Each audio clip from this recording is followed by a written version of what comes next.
Okay. I think I'm live now. I don't know, something really just weird just happened with my stream. It like stopped. So hopefully I'm actually streaming this time. There we go. I think that looks more like it. How do you say your name? Do you say Lil Katie Kitty? Let me know. Hi, Diana.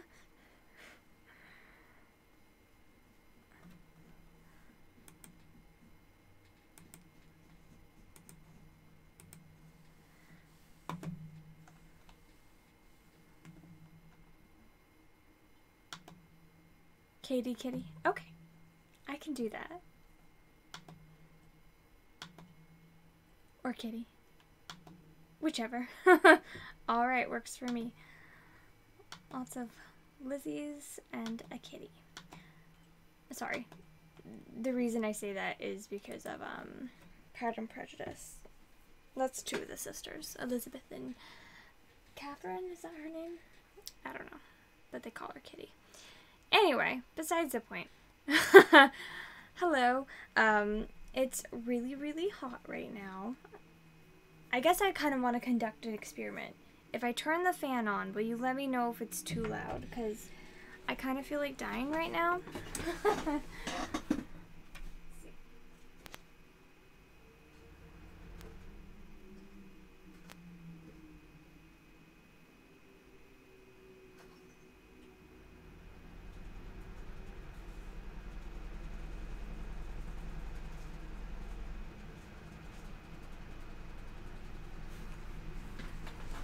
How is that on noise levels?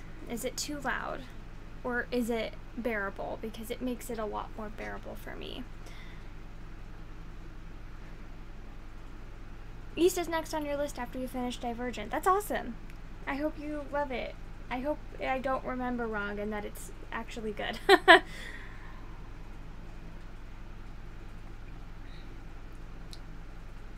You don't really hear it. Okay, maybe I'll keep it on then. Because it's very, very warm. Another part of the reason why I didn't stream yesterday, I was just so hot and overheated. I know! But I haven't read it in like,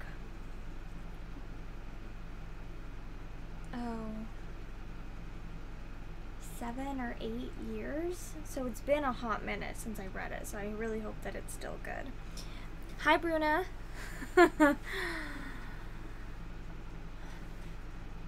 I don't know if you saw, but I replied to your comment. I think I went up a little bit later than I was saying, though, because I was struggling with some stuff. Alright. I guess let's just start talking about the books. You saw. Okay, good. I was like, because I like logged on and started looking at stuff and I was like, oh, someone commented on that video. I didn't ever get that in my like email. Normally it emails me when someone comments. I was like, oh, that's strange. So then I got on and it was like 2 minutes previously you got a comment. I was like, oh, that's why. 2 minutes. Yeah, you're not super late. Hi, Judith. You asked because you wanted to know if you could squeeze another nap in before my live stream. Nice. I'm kind of tired tonight, so we'll see how this goes. I don't know. I don't think I went to bed till like 1:30 or 2 last night. And then I got up at 7:30. So that's not like no sleep, but it's not like a ton of sleep either. I mean, 6 hours isn't horrible, but I just feel like my body usually needs more than that, and that if I don't get like at least 7, I'm usually like totally dead, and that's kind of how I was today. I was like pretty dead all day. Anyway, did anyone read anything good this week? I'm very happy with what I read for the most part. The first thing I read, which I don't know, I'm liking this series so far. Book 1, you went to bed at 2 a.m. and woke up at 6. See, that's even less than me. You only got 4. I got like almost 6, I think.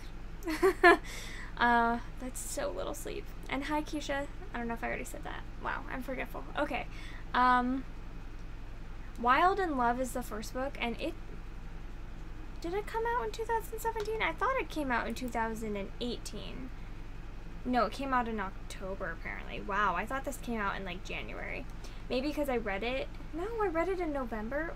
Wow, I'm really confused. Anyway, Wild in Love was the first book, and it was, like, cute and fun, but it wasn't, like, incredible, and it was actually pretty forgettable. But I really enjoyed the second book.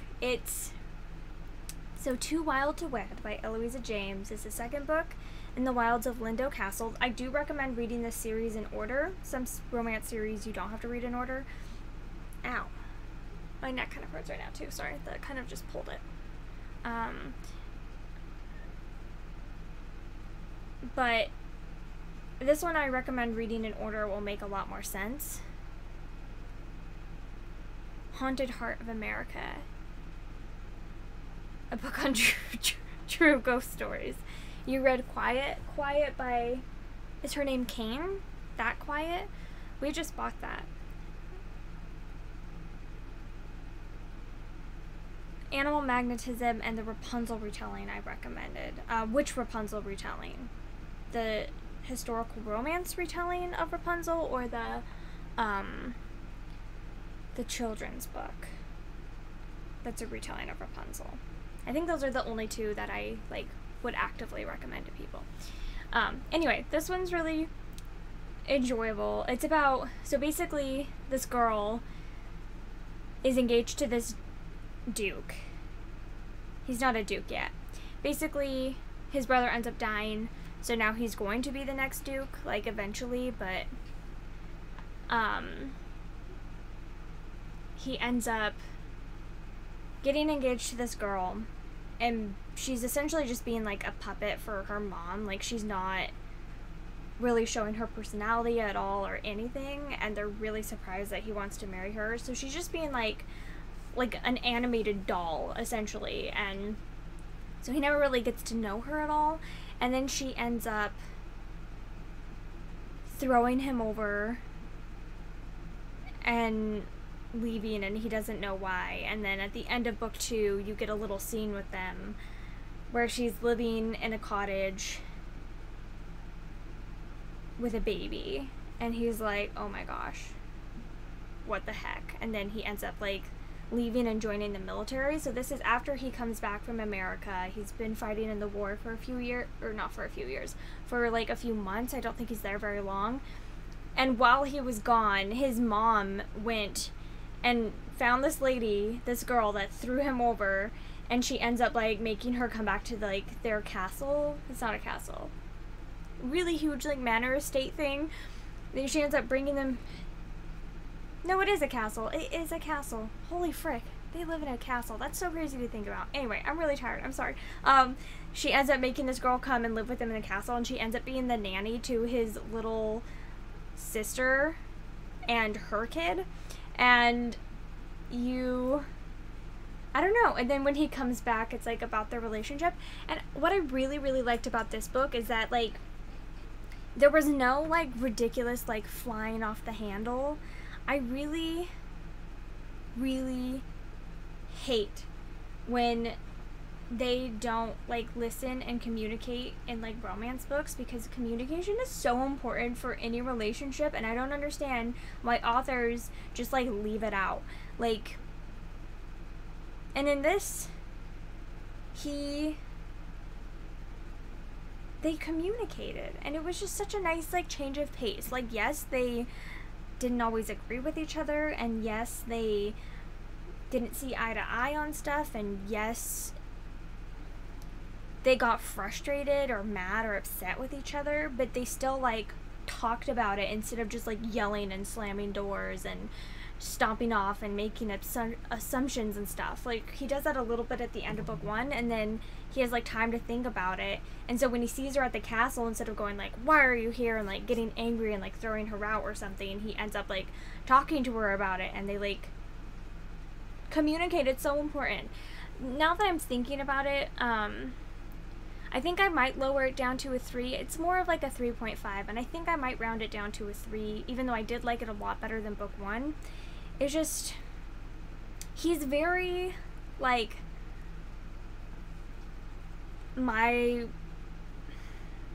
opinionated, and he'll do things without, like, getting her permission. So, like, she's a servant in his castle now, and he's, like, very unhappy with her situation. He's like, you were born a lady and raised a lady, you should not be a servant right now. And she's like, no, I am a servant, like, treat me like a servant. And he's like, no. And he, like, won't let her bow in front of him, won't let her do, like, any servantly things in front of him and stuff like that. And then he takes it, like, a step further and is like, you should be wearing nicer clothes than that, you should have, like, better shoes than that, you should this, you should that. And instead of, like, trying to convince her, he just kind of, like, takes care of it. He's like, oh, I hate your shoes, and he, like, throws them in the lake. I'm like, what the heck? You did not just throw her only pair of shoes in the lake. You did not just throw your only pair of this servant's shoes in the lake. And he's like, oh, well, you'll just have to borrow, like, one of my sisters. And she's like, gets very frustrated, but then they all kind of just, like, sort of, like, laugh and be like, oh, it's fine. And I'm like, no, that's not fine. Like, he was very, like, he did stuff like that several times throughout the book where he's just like, oh, I'm gonna take care of her, I'm gonna do what I think is best. And it wasn't so much as in, like, making decisions without her opinion and input. It was more just, like, not wanting her to, like, live in squalor. So, like, I understand, and he was doing it in, like, a, maybe this is what's best for her, and it's not even just, like, a, like, this is what I think is best for you. Like, maybe it is what's best for her, but it's still not his decision to make. And thinking about that now, I think it does lower my rating, but I still really enjoyed it, and I really liked him and her, and they were both very funny, and I really liked their conversations, and I like how it ended. It was very cute, and it was totally callable. Like, halfway through the book, I was like, I bet this is gonna happen at the end, and then it did, and I was like, well, that's fine. It was kind of obvious, but enjoyable. Anyway, the children's one that I love the second Cinderella book of. Sorry, it's been the end of the month and your brain is mush. Yeah, I don't doubt it. How are all the number crunching going? And Quiet is about introverts. Yeah, okay. That's the books I thought you were talking about. I hope you love Rapunzel, Grounded, The Adventures of Rapunzel. That's what it is. I hope you enjoy it. You went to bed around 7 a.m., woke up at 2:45. Nice. Or not 2:45, 12:45. Oh my gosh. You're playing Gears of War with your sister, so my answers may be late. That's fine. You read Faded by Benedict Jacka, and they referenced the Dresden Files briefly, and I think it made me love it more. And then you read a lot of fanfic. Of course. Of course. You're still trying to fit reading into your schedule. Good. Are you feeling better about your slump?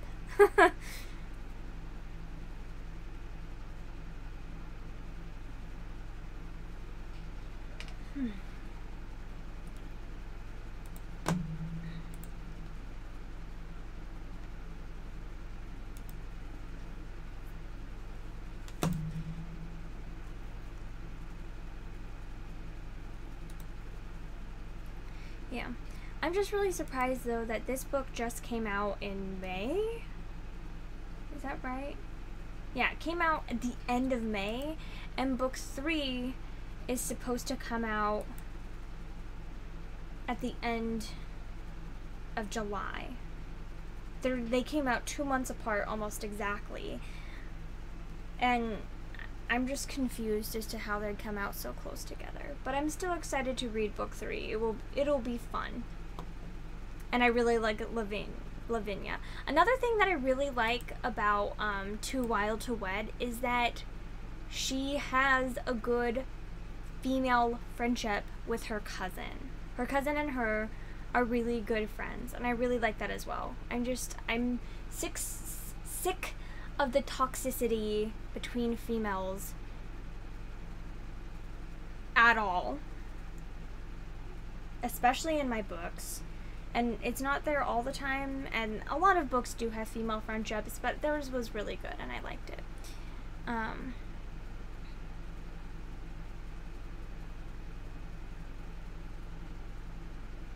I sometimes takes like years to read books, so that's fine, Bruna.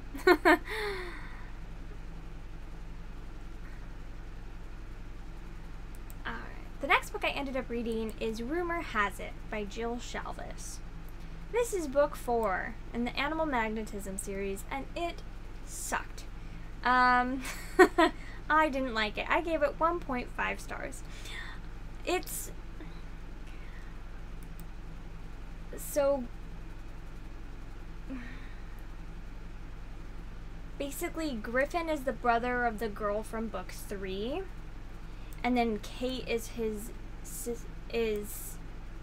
that girl's best friend, so it's the best friend's brother trope. And it just wasn't enjoyable. The characters, again, just said like things that really irked me and rubbed me the wrong way.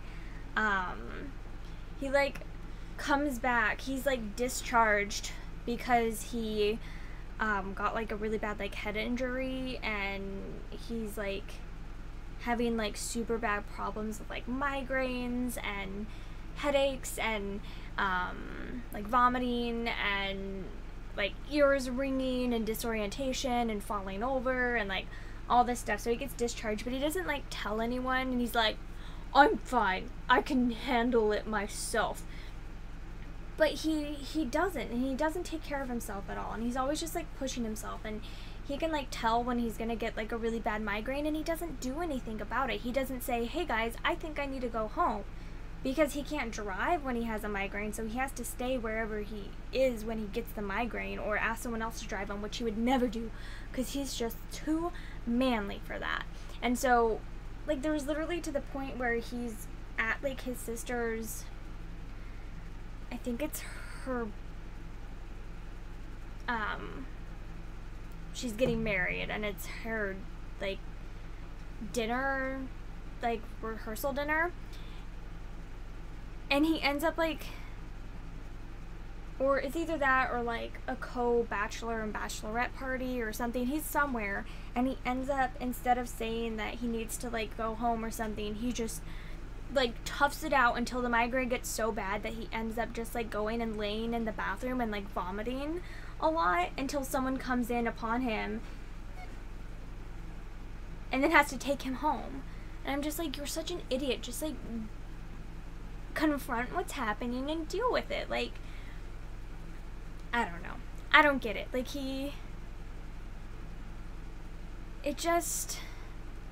it was frustrating. Here, let me see what else has been saying.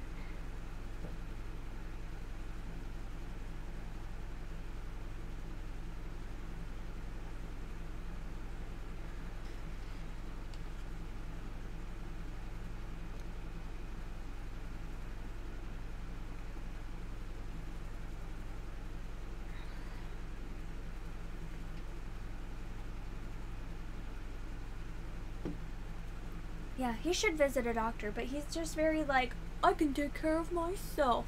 And it's so stupid, and just like, just use your brain. And then basically what the relationship is that he thinks, so he comes and he doesn't like intend on staying, and she's like well aware of that. And so she like totally like puts the moves on him and is like, we should hook up since you're just here for a little bit. And he's like, no, I know what's best for you, and I'm not gonna do that to you. And so then he doesn't, and then she like keeps doing it multiple times, which I find kind of irritating. Like, if a guy did that to a girl and like kept like, I don't know, I won't call it harassment, but it almost is like a, she like propositioned him like 3 or 4 times. Like, if a guy was doing that to a girl and like heckling her about it, that would be really creepy. So I think it's really creepy that she did that. And then also her mom is dead, and her dad is like struggling with his like grief a lot, to the point where he like can't remember to do anything, and sets the fire alarm off every time he like cooks, and always burns all the food and everything. And he has like a really big like over the counter, like not over the counter, it's like prescription drug addiction, and is dealing with all that. So she's like basically like raising her 2 siblings, and her sister's like a total brat, like such a brat for no reason, and she's always having to deal with that. And then she keeps like putting off like this really great like college, going and getting her master's like opportunity that's like a full ride, because she's taking care of her family. And I don't know, there was a lot going on in this book, and a lot of it was just like these 2 characters that I didn't like, that I didn't find appealing or interesting at all. And then she's another one that just like put herself in like dumb situations where like basically she goes out into the woods by herself like often, like on a several daily basis, not several daily, like every other day or so basis. And then one day she like gets like chased home, like she can hear someone behind her, and she like starts running, gets home, like gets in her car and like drives away. And then instead of like being like cautious about it and stuff, she just like goes out into the woods like the next day, and I'm like, honey, no, don't be an idiot. And she's just like, don't worry about it, guys. And like she tells somebody because she's like very frazzled, and they're like very concerned for her, and they're like, oh well crap, that's really like dangerous. And I think he gives her like pepper spray, and he's like, please carry this. And she's like, I don't need pepper spray. And I'm like, you're so stupid. And then there's literally this quote that she ends up having in the book where she's just like, literally like the day of the wedding, she's like, I'm gonna go for a run today to help me fit into my dress better. And I was like, oh my gosh, that's not how weight loss works. You don't go for a run the day that you want to lose weight. And she kept having these thoughts like the half a week before the wedding. She's just like, if I go running like 2 times before the wedding, I'll lose enough weight to fit into my dress better. And then also, if she already fits into her dress, does she need to lose the weight to fit into it better? Because if she loses the weight, won't it make it not fit? I don't know. She was just very obnoxious. And then they were just really dumb, and I hated them both. I think also maybe part of the reason why I hated him so much is that I do have a friend who's had like a ton of brain injuries, who deals with migraines on a nearly daily basis and stuff like that, and had a lot of the same like symptoms that he dealt with. And comparing the way that my friend dealt with it, where he like did take care of himself, if he started feeling sick, he's like, hey, I'm going to go. Or he'll, like if he was feeling too sick to drive, he'd like ask me like, hey, can you drive me home tonight? Or something like that. Like he did take care of himself, and the fact that this person like wouldn't, just, I don't know, it frustrated me a lot. Anyway, there were just a lot of things I really hated about this book, and I didn't like the characters at all. And I just felt very annoyed while reading it the whole time. And, it wasn't good. And I feel so conflicted about whether I want to continue on with the series or not, though, because book 1 and book 2 are so good, and then book 3 and book 4 just, like, were terrible.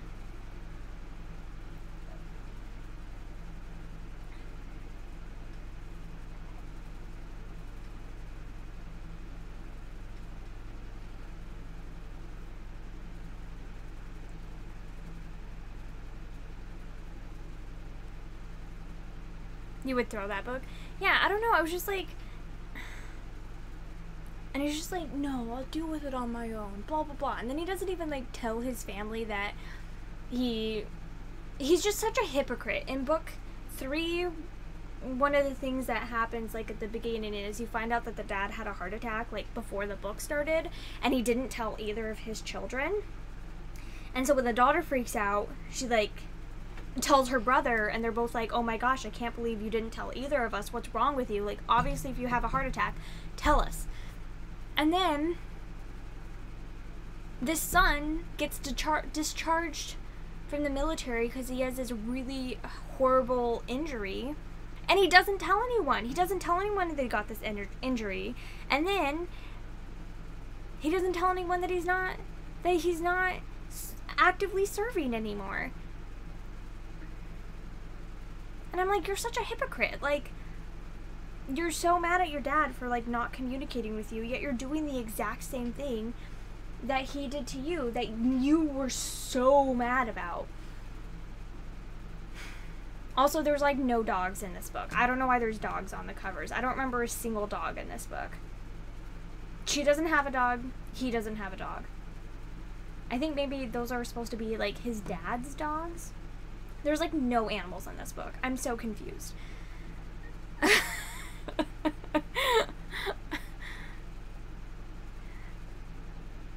Yeah, it wasn't a cool thing that she was like pushing him and stuff.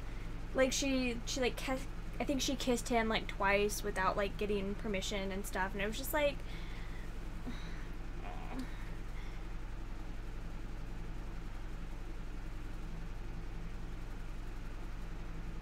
but not even just going to a doctor, but just not pushing your boundaries to the point where you're vomiting and can't get out, can't like leave the bathroom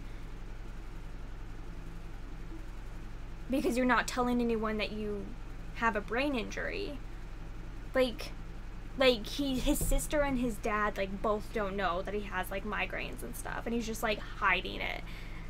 And it's just like, just talk to your family, please, for goodness sake.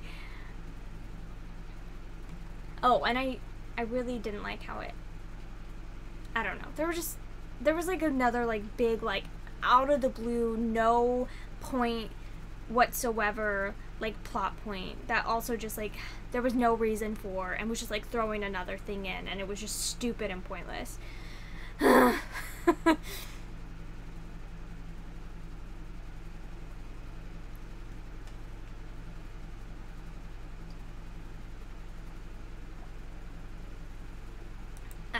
He was just very much like a macho, like, I can do it all myself and don't need help. So now I don't know what to do. Then Came You. Let's see who Then Came You is about and see if it's better. Emily. I have no idea who Emily is. Wyatt. I have no idea who either of those are, but Wyatt, I cannot. Wyatt is a really, really, really huge part of Westworld. Wyatt is like this plot, this like,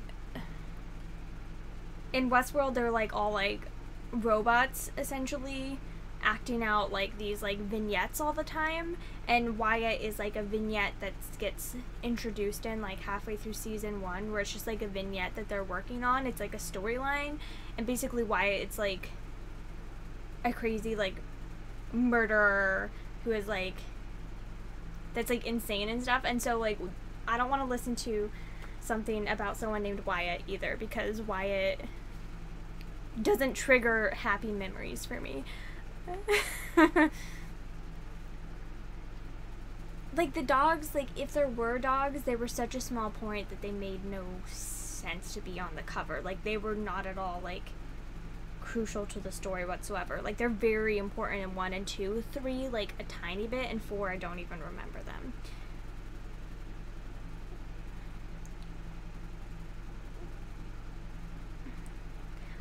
Hi Elizabeth. I just complained about this book for a really long time because it sucked. Not this book, sorry, the previous book.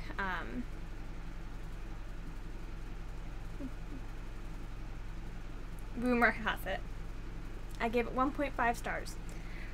Do not recommend.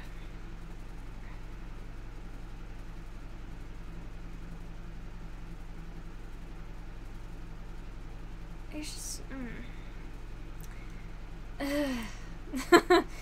So then I finished listening to Odd and the Frost Giants by Neil Gaiman. This is narrated on audio by Neil Gaiman and illustrated by Chris Riddle. It's really good. I mean, it's the story is like fine. It's just like Norse mythology. Like, I couldn't help myself, and I was just like picturing like Odin and Loki and Thor from the like Marvel movies. And it was just like, okay, because I listened to it, but then I watched like a flip through on YouTube, which you totally should. It's really beautiful. Let me see. Odd and the Frost Giants. Flip through. Let's see.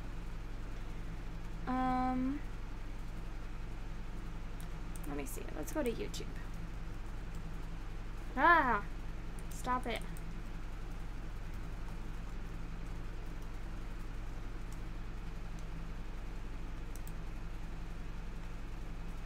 Okay, so this is the one I flipped through. I'll link it for you so you can watch it as well. The music is really loud and annoying and distracting in my opinion, so definitely mute it. But it's just like the illustrations are insanely gorgeous and so cool. And they definitely like made the book. Like without it, the book is like fine. Like it's just like, okay, whatever. But the illustrations are beautiful. So I recommend, but only if you can like flip through it or whatever. I don't know, it was fine. I gave it 3 stars. Like I liked it. I didn't dislike it at all. It just wasn't like anything like super groundbreaking. I'd never heard of this one either, so it was like nice to read something that's not like insanely popular by him. I mean, it still has like 22,000 ratings, like it's still popular, but it's not like one of his more well-known ones, and from what I know and can see. And then I listened to Alpha and Omega by Patricia Briggs. This is the 0.5 in the Alpha and Omega series, hence the title. So basically someone told me months ago that if I'm gonna read Patricia Briggs, I need to follow the Mercyverse. Is that how you spell that? Okay. So I need to follow the Mercyverse, and I was like, okay, fine. So I started with Moon Called, so that's just where I'm gonna pick up. So then I read Alpha Omega. Next is Cry Wolf, which is book 2 in Alpha Omega. This is book 3. This is a short story. No, sorry, this is book 2. Book 1. This is book 1 in Alpha Omega. This is book 2. This is a short story, and this is book 1 in the Moon Called one. The what is her name? What is her name? Mercy Thompson series. So like it like alternates, and then I think this is book 3. Anyway, it's recommended that you read them in a certain order, these like 2 series like interwoven or something. So I just Thompson. Okay. Thank you. And so I was just, someone told me to do that, and I was like, okay, fine. So then I read Alpha and Omega, and I don't know, as far as like tying into this universe, I can't really vouch for that since I've only read the first book, and it's part of a different series. 2 completely different series. So I think I was reading people's reviews of Cry Wolf a little bit, and they were saying, or actually of Alpha and Omega, and they're like, this makes so much more sense that I've read this, because Cry Wolf didn't make a ton of sense without having read Alpha and Omega. So I'm glad that I read it for that. I think it will make Cry Wolf make more sense, but I haven't gotten that far yet. Anyway, I didn't like it on its own. The point is, like, I think I may enjoy it more for like the background that it will give, but I need to have read the things that it's giving background to in order to appreciate it, because as it is, I didn't like it.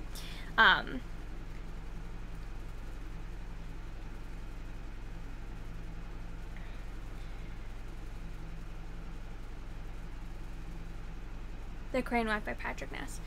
I don't know if I'd like that. I've never read anything by Patrick Ness yet. You have book 1 through 4 of that series. You don't think you've read them yet. Well, apparently you're supposed to read them in order. So basically this follows this girl who is like a beta wolf. So she's not very like dominant and stuff, and it's like this really, really weird pack that is super like messed up, and they're like biting people without like their permission. So people don't really know that werewolves are a thing. Like, a few people know, but a ton of people don't. And so, but you always have to like get the person's like permission in order to turn them, because a lot of people can't survive it. And this pack are basically just like turning a ton of people, and then they're selling them, the people that they're turning, to this company that's trying to like, that's using them as like lab rats essentially. And she's like part of this pack, but she was like forced into it, and they basically just like passed her around for a few months, and like everyone like raped her a ton. So trigger warnings for rape, but it's like handled in this like very like casual manner where it's like, yeah, it's bad, but she's not super traumatized from it, she's fine. And she's like passed around and raped a ton, and then finally they stopped raping her, and now they just like take like 40% of everything she earns. And yeah, and then she ends up calling one of the like a leader from like a different wolf pack, because she thinks that they like kidnapped this boy, and she's like, this pack is kind of crazy. So she ends up calling this other guy, and then he sends his son, and the son comes out, and this is kind of where like the story kicks off, and he comes out to try to like protect her until he can get answers. But it was just, I don't know. He was very like instantly like, it was very like werewolfy and tropey in that he's like, she's my mate. And I'm like, what the F? Like, he sees her and is almost instantly, like, after like such a short amount of time, like literally like 2 hours, he's like, you're gonna be my mate. And she's like, okay, as long as we never have sex, because I hate sex. And he's like, you'll like sex with me. And she's just like, I was like, what the heck? What just happened? No. Like, I'm sorry, I just need more development than just using the, like, I'm a wolf, so these are, like, my instincts and stuff. And I don't know, I couldn't enjoy, like, the romance aspects of this novella. It's just a novella, and it's so short, and I just couldn't enjoy the romance aspects because it felt very, like, plot problematic to me and uncomfortable and gross, and I didn't enjoy it at all. I didn't hate it, but I didn't like it. I don't know, we'll see if I like book one better. And it's like I said, I'm sure that this added like a lot of like backstory and substance, but it felt very like a very like cheap way to do it. I feel like there's so much going on with this. They definitely could have she definitely could have made it like longer and flushed it out better, and I think that would have added even more to the world. I don't know. Anyway, I wasn't a fan. It's like 100 pages. It was super short, but it just made me really uncomfortable. Book one makes so much more sense now that I've read the novella prequel and stuff like that. I'm just like, yes, I'm sure that's true, but it's still not good. And I ended up using this as my dark romance for one of my like romance challenges that I'm doing, because I'm like, whoa, she was just raped like tons and tons of times. Like, that's a dark romance. I'm just gonna count it as one because I don't know. Anyway, I should read A Monster Calls by Patrick Ness. You've done your thesis on it. Holy cow. That one is on my TBR. I'm sure I'll read it at some point, eventually.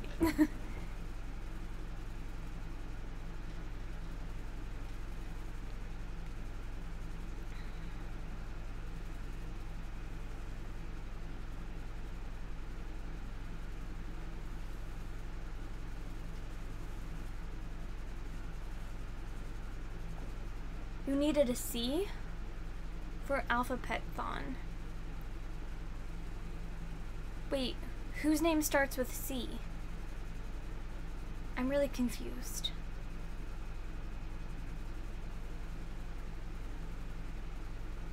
Does the name start with C or the book title started with C? I'm really confused. I'm sorry. My brain's kind of not totally on right now.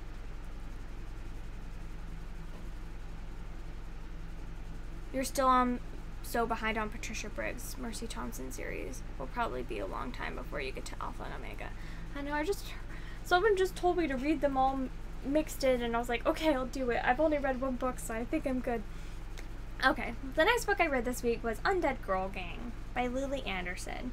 I mostly just read this because everyone was giving it, like, really high reviews, so I was like, okay, sure, like, I'll try it. I don't know, I liked it. It just... it didn't wow me.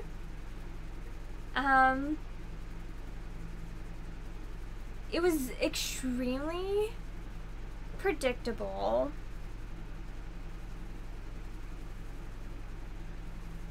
But it was fun. I mean, it was a very happy, funny book for it being about, like, 3 teen deaths. I can say that for sure. If you don't know what this one's about, it's about these 2 girls who have, like, a suicide pact, and they end up, like, hanging themselves. So, content warning for suicide, sort of. And then her best friend ends up dying as well, like less than a week later. And so she didn't like the 2 other girls that died, but then she's kind of like really like traumatized by her friend dying. I do like that she was like a very loud, angry griever, because I feel like it's so like it's a realistic depiction. That's a realistic depiction of grief for one of them, because everyone grieves differently, but I liked that she was like really angry and upset and like cried a lot and yelled and screamed and was like heartbroken. I liked that a lot. Anyway, so her best friend dies, and so then she ends up casting a spell, because they're Wicca. She ends up casting a spell to bring her friend back from the dead, and then the 2 other girls come back from the dead as well, so they all come back together. And the story goes from there. I don't know, I just don't think it was my type of story. It was fun. There's like... It had some good rep in it. Like, she's fat, and I think she's Latina and stuff like that, and there's like several other people of color in it as well, and her best friend, her dad, like they like work in the mortuary, which I think is really great, and like since I like love like Ask a Mortician and things like that, I thought that was like really interesting, and that she like doesn't care, but everyone else like really cares that like their family like worked there and stuff, and like ran the mortuary. And I'm trying to think like what other like really interesting aspects of the story was. I don't know, it was just, I didn't love that the parents were like so distant in this book. I really wish that there had been like better like communication between like parents and stuff, but at the same time, I don't know, like the parents and the daughter just really didn't see eye to eye on anything, and they didn't communicate well at all, and I wish they did better. I don't know, it was fun. I just don't think it was my type of book, and it was like super predictable, but it was enjoyable, and I don't know, it didn't leave a huge impression on me.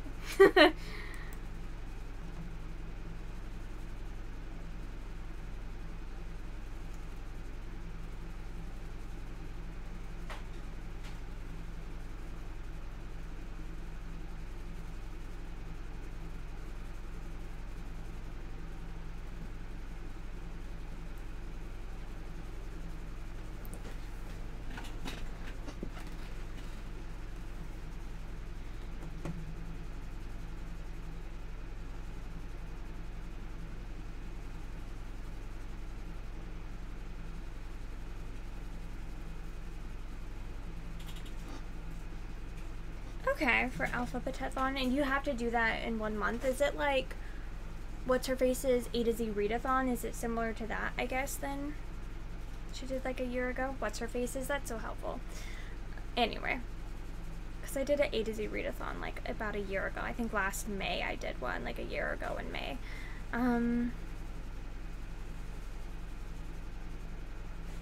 Hi, Libby. I've just been doing my weekly wrap-up.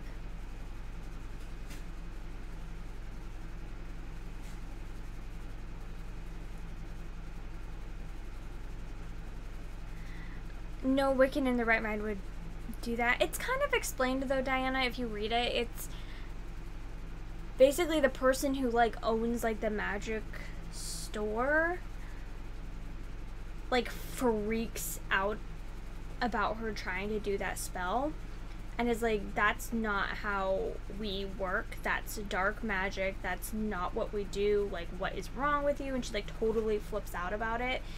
I don't know. The thing is that Mila doesn't really believe in magic. She mostly just like does it to like piss her parents off.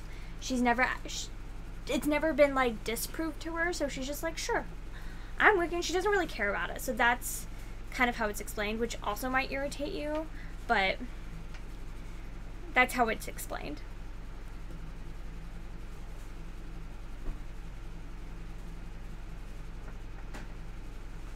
You loved Warehouse 13. You totally recommend it.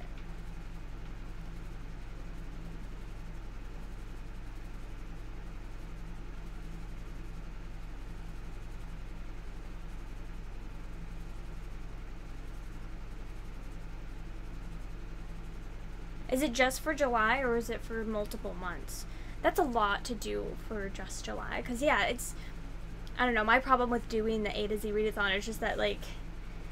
It's hard to read that varied amount of books. Like, you have to, like, put everything else on hold and just read, like, certain books. And it's hard because duplicating letters is... It's hard not to do. Alright, my next book that I read... What the King Wills, a Kinky Cinderella retelling by A.J. Tipton. These are sexy reversed fairy tales, so it's like flipped genders. It was quite interesting.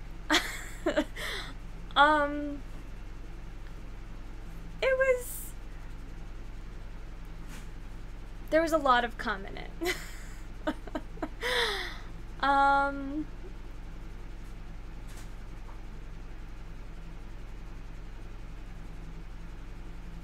This is the Menage book that I ended up going with because it is Menage, and that's why I picked it up.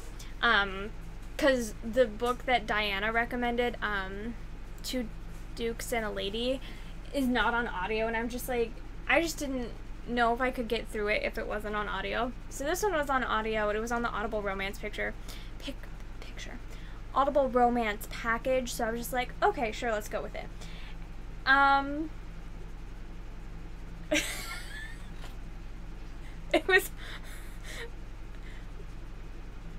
It was ridiculous, and I mean, read it if you want to. It was just very ridiculous.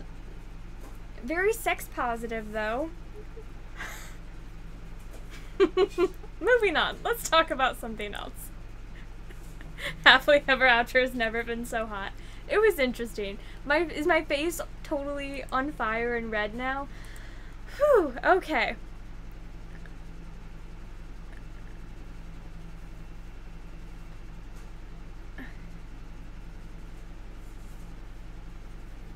It's for the whole month of July. Nice. But then, I've read a really good book. This is The Woman's Hour by Elaine Weiss. The Great Fight to Win the Vote. This is a nonfiction book that just came out in March, and it's about 1920 and in American history, women's vote. Let's see. So Diana has it marked as to read. No one's surprised. Alright, so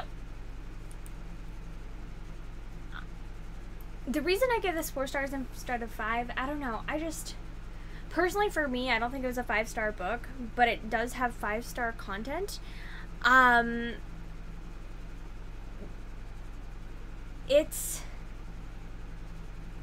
had a really hard time following, like, the first, I don't know, the first, like, third of this book. I had a hard time, like, placing all the people. They were just talking about so many different people that I just found it, like, very, like, difficult to follow in that case. And so, like, by the end, when I knew who all the people were and how all the stuff that they did, like, played into what was happening, I thought it was very, like, interesting, and I was, like, so consumed by the end, I just, like, wouldn't put it down. I listened to all of this in just over a day. I started it, like, Friday morning at, like, 7 a.m. and I listened to, like, 12 hours of it in one day, and then I just finished it up Saturday morning before I went to work. So I listened to it super quickly, and I think I listened to it too quickly, because a little bit of it was just, like, in one ear and out the other. It's something that I definitely want to, like, reread in a bit of time as well. But I don't know. It had a lot of, like, emotional ups and downs. Like, if you don't know a ton about how American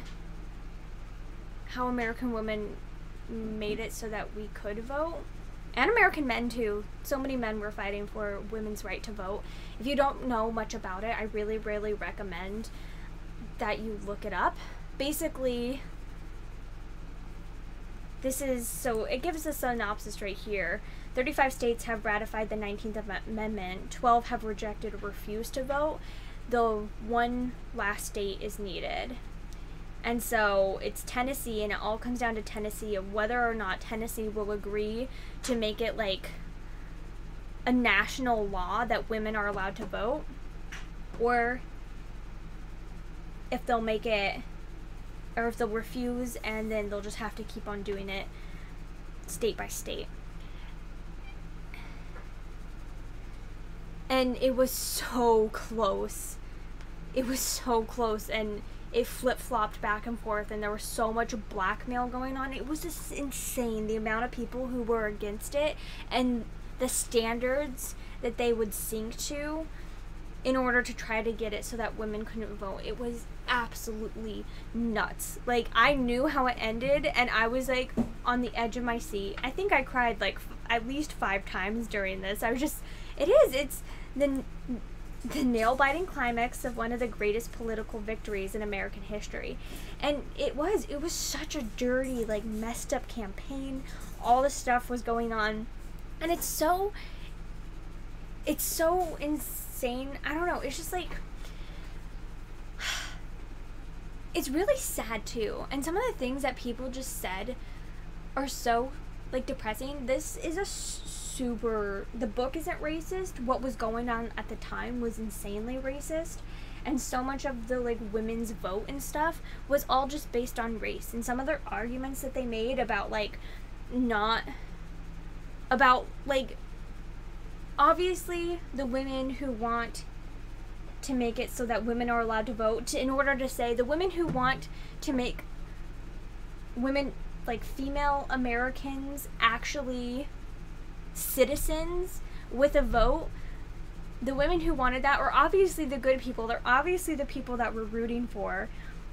But this book doesn't, like, pull punches and, like, wipe and, like, I don't know, like, code over stuff and things like that. Like, they show the good and bad of people who are against it, and they show the good and bad of people who are for it. And so, like, some of the arguments, like, one of, like, the biggest ladies who was working on this, Mrs. Cat, I don't know if it will say her name in here, what her first name was. Carrie Cat. One of the ladies who was working on it, she was so racist, and, like, one of the things that they said a lot, and one of the reasons why they're like, white women should be allowed to vote because that means, like, even if you give all women the right to vote, even like black women and white women, there's so many more white women than black women, that this is gonna help the white supremacy rule. And I was just like, oh my gosh. But I mean, it's true. But like, what? Oh, I don't know. It's like, it's so like sad to like see the arguments that they were using, like the people who were on the right side, the arguments that they were using, but like then they worked, but that doesn't make it okay. And it was just, I don't know, man, this book was super intense, and I mean, I really like it and I really recommend it, but it was like so crazy, and seeing, I don't know, it's one that I definitely need to reread in the future, in, I don't know, like a year or so, when I think the information can sink in better. But then also with all the stuff that's going on politically right now, it's like kind of scary to read this book and be like, oh my gosh, are we gonna regress this much? I don't know. Not seeing women treated as humans is insane. And what else is really insane, and something that just absolutely astounds me, or the amount of women who were so against like women being able to vote, and who were just like, it's unnatural, it's ungodly, women shouldn't vote, blah blah blah, and all this stuff. Like all the women like actively fighting against women getting the vote just blows my mind. Like, what is wrong with these people? Anyway, it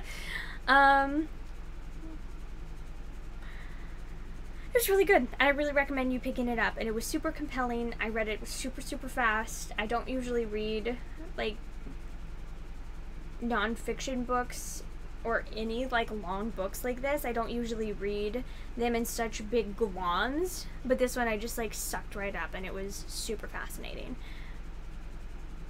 No, this is all about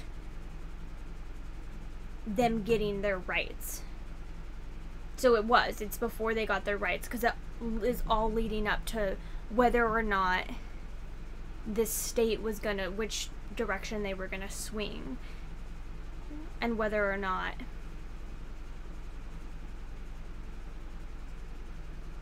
women were gonna be able to get that. And it's all just like about that.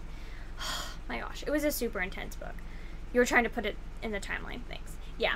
It's all just like right before there, and it goes back all the way like 70 years before then, so like into the 50s, and like right after the Civil War and stuff, and like them working for black rights and then women's rights, and how it's kind of sad as well, like right after the Civil War, to see them, the people working for black rights and the people working for women's rights, how much they were fighting with each other. And it's like both of them were like trying to like tear the other people down, because like, I mean,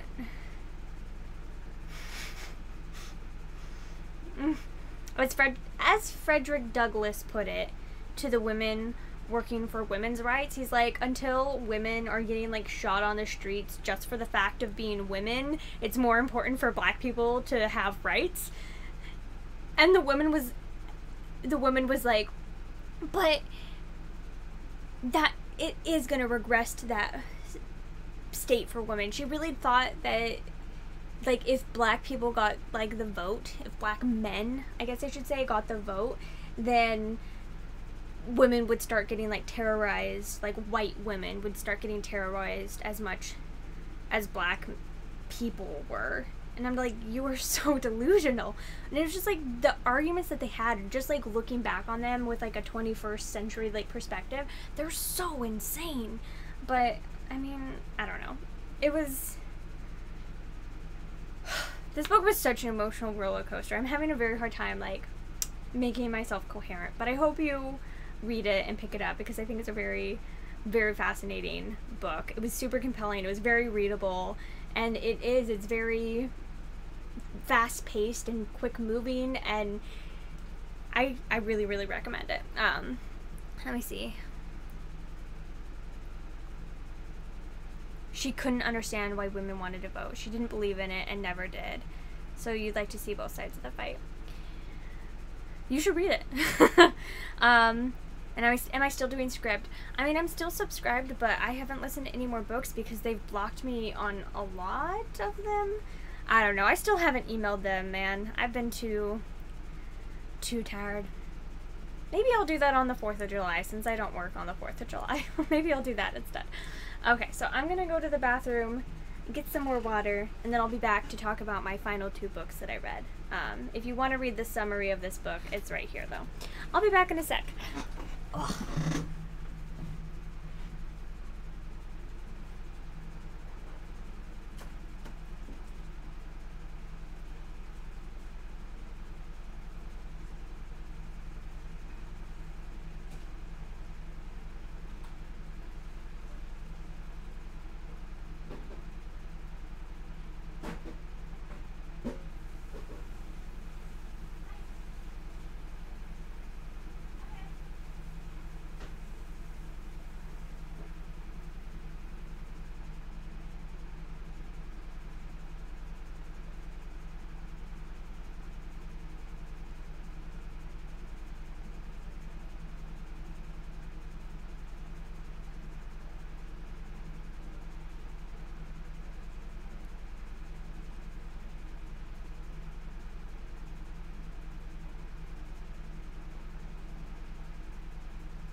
Okay, let's see.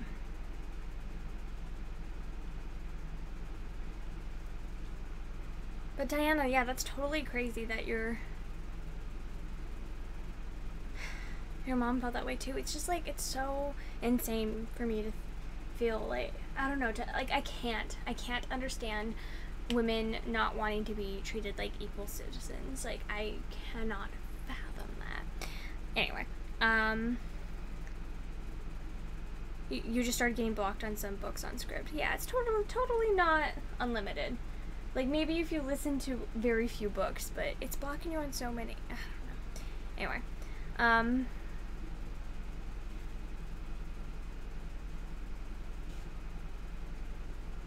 it's sketchy. Hi, Lizzie. Or Elizabeth.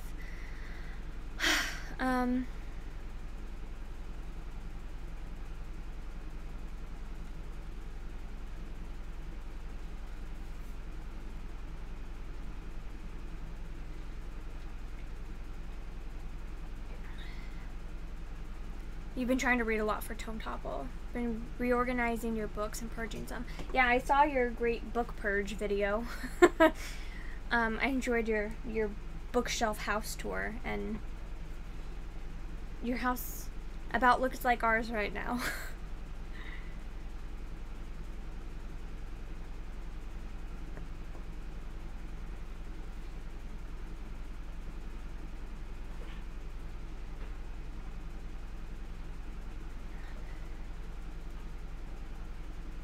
I loved The Radium Girls. That was one of my favorite books I read last year. It's excellent nonfiction that is very, very emotional. I cried a lot during that one too. So sad.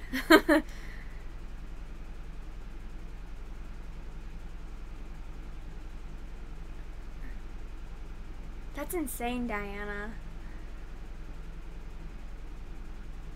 You've got more footage, you just have to edit it. Nice.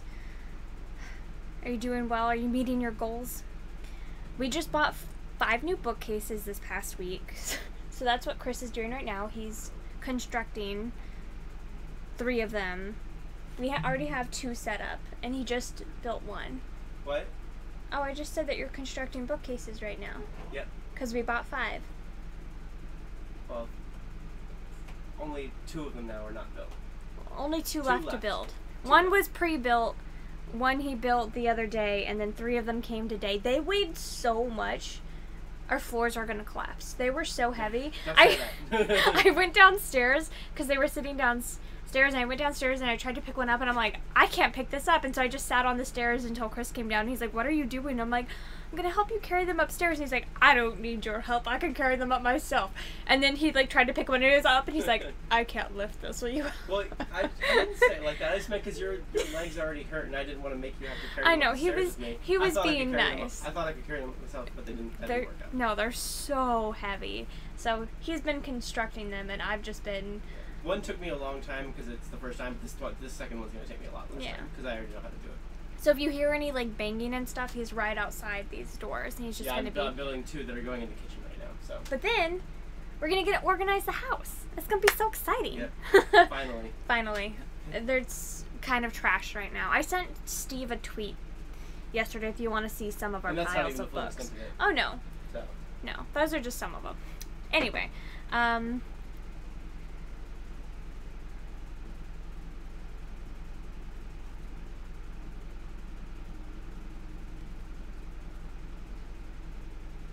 show us the bookshelves when you're done. I will when I have them filled with books. Right now we just have a lot of books like sitting in piles. We need to organize.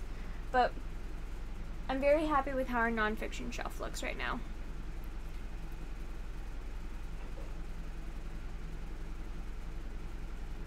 It's hard to say no to a $1 book though. It is. Steve's puppy is so adorable. She is really cute. She likes sitting on my lap. It's fun. She was so bitey though yesterday. Like she just, I mean, Steve mentioned in a video recently, so I was warned, but then when I went over there, she was just like biting like Chris and me a lot, and he kept being like, Frida, stop biting them. It was really cute though. And like it didn't hurt. It was just like mostly cute, but it is something that we should probably like, not we, Steve I think is trying to cull her on because it's not a good habit. Anyway. New bookshelves are so much fun. They are so much fun, but now we literally don't have any room for any more, so we need to not buy any more. And we'll have to start figuring out books better. Anyway. You can see Frida being a bit of a brat, but besides that, she's actually a really good dog. She is. She's very well behaved.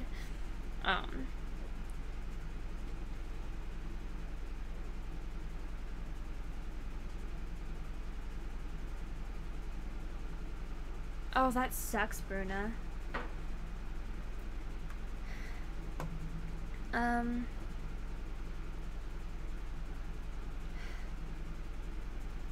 don't know, for a book like this, it's just like, it's hard to see people that were working on one right thing doing another wrong thing. And it's like, you can't condone what they did, but you can understand it. And it's like sad and frustrating, but like understandable. But they were so racist, and it's just, it's so painful. Anyway, the last 2 books to finish up this week. Well, I read this one yesterday, and technically I read this one today. Anyway, this is what we listened to in the car on the way to Steve's. The Fairy's Mistake, Gail Carson Levine. This is the first book of the Princess Tales series, and these are so funny. This is a retelling of Toads and Diamonds. This is, so basically, it's a 6-book long series. They're just like 100 pages each, so they're very short, and they're tiny, so they're really fast to read, like less than an hour to read. And they're just little like fresh looks on fairy tales, and basically the point of these are to make fun of and poke holes in and reconstruct classic fairy tales in like a humorous way, and to try to make them either make more sense or make even less sense. So they're very funny and silly, but I don't know, it's just a fresh take on it. And so, I don't know, this one is Toads and Diamonds, and it was very funny and super enjoyable. I made Chris listen to this with me, and he was just like, okay, that was so weird. And I'm like, but awesome, right? Let's see.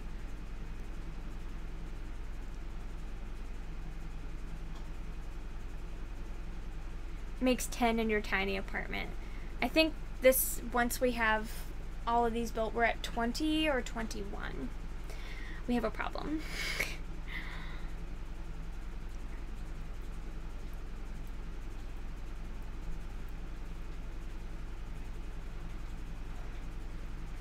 That's a nice shelf to have, Elizabeth. I haven't had it for all of them, but I have them for like some of the top books on my TBR. I need to update it though. You feel like when there's no more rooms for bookshelves, you need to build more rooms.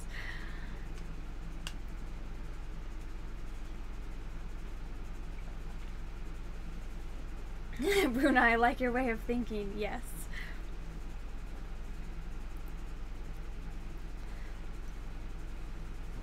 But Diana, that's just because you're such a diverse reader. For me, I don't know. I do read a very small amount, a very focused amount of nonfiction. Like, I don't read a ton of nonfiction, that is true, but what I do read is all, like, very similar. Like, I like history books. Preferably feminist. And about, like, interesting figures. And that's not very broad as far as nonfiction goes. My least favorite thing, one of my most biggest pet peeves, is when someone walks into the bookstore and they ask for a book and they're like, I think it's nonfiction. Or they'll go, it's nonfiction. And I'm like, oh good, over half of our star is nonfiction, so that really narrows it down. I'm like, is it home improvement? Is it architecture? Is it, like, audio nonfiction? Is it, cookbook? Is it, like, parenting? Is it business? Is it sports? Is it biography? Is it self-help? Is it, like, New Age? Is it religion? Is it U.S. history, military history, world history, politics? Is it, like, you can't just say, is it just, like, general reference? Is it writing reference? Is it a dictionary? Is it, like, you can't just walk in, it's nonfiction. Like, oh my gosh. The whole store is nonfiction. More of the books in the store are nonfiction than are fiction. That does not help anything. You cut out like 3 sections. It's so irritating. Genuinely makes me mad. I always want to like slap those customers and not help them.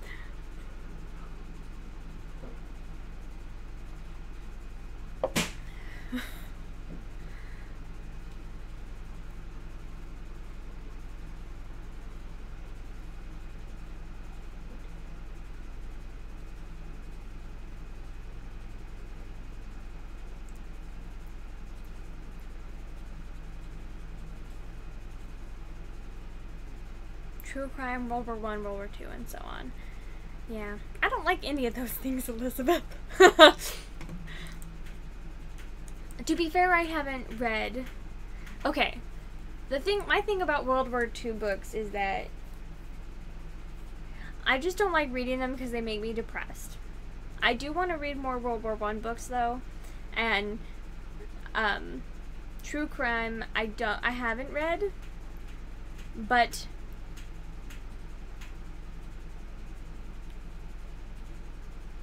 I don't want to because I know it will give me a lot of anxiety. And I'm judging it.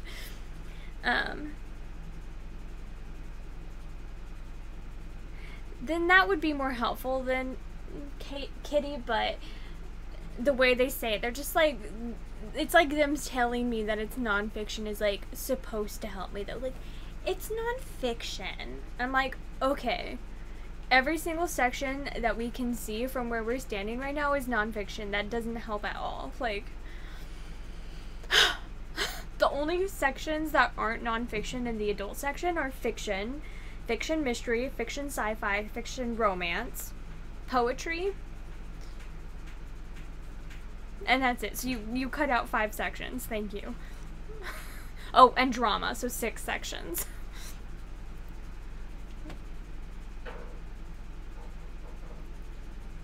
Especially nonfiction about Jack the Ripper. I don't like reading about Jack the Ripper. I don't want to give someone like him that's my time of day. Yeah, Diana likes depressing books about depressing things. Okay. The Princess Test. This is another one. This is book 2 in The Princess Tales by Gail Carson Levine. And this is a retelling of The Princess and the Pea.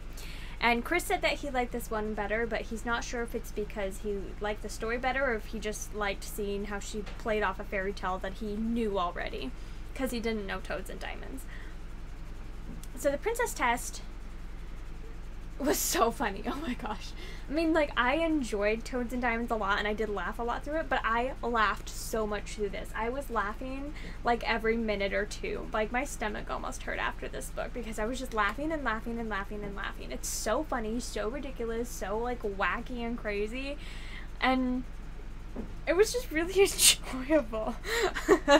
It was so fun, and, like, I don't know, I didn't find any of the characters likable at all, but it was absolutely hilarious. This is another scene that, like, totally doesn't happen in the book at all. Like, this scene never happens in the book, so I hate that. Like, she does go up on the mattresses, but she doesn't read a freaking book up there and no one, like, watches her through the window. That doesn't happen. That's a deceptive cover. Anyway, it was very enjoyable, and I really, really liked it a lot. I gave it 4 stars. They're so funny. They're so funny. I'm really glad that these are standing the test of time, and I'm so excited to move on to the next book. The next book is Princess Sonora and the Long Sleep, which is a retelling of Sleeping Beauty, and this was my favorite when I read these books, so I'm hoping that I like it just as much as I did before. Again, the point of these are just to, like, make fun of and, like, poke holes in and have fun with, like, with old fairy tales, and she does such a good job with them. They're so enjoyable.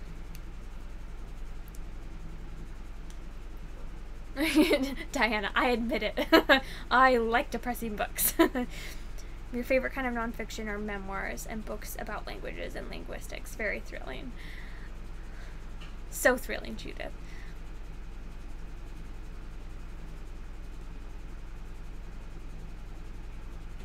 The good thing about your lives is they introduce you to such weird covers.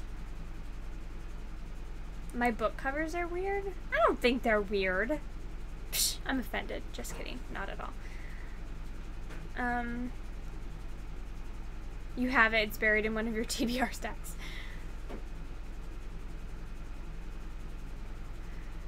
Alright, Libby. Yeah. There's so much nonfiction. There's nonfiction for everyone. People who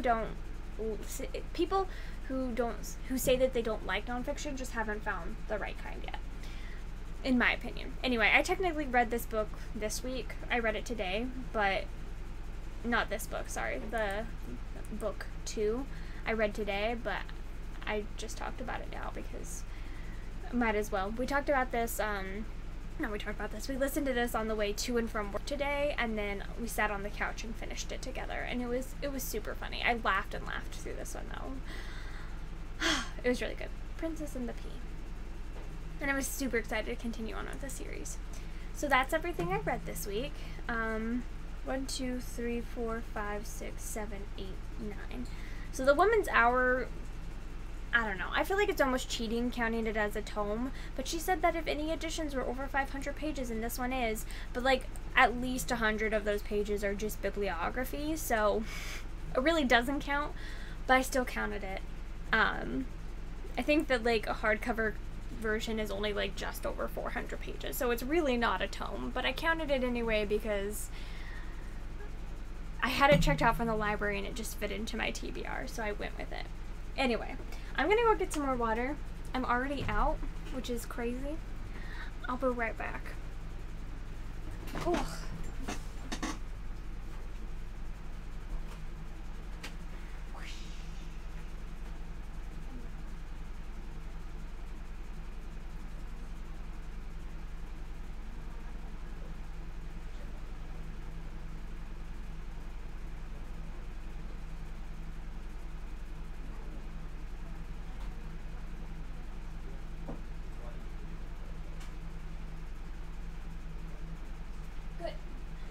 Don't do it.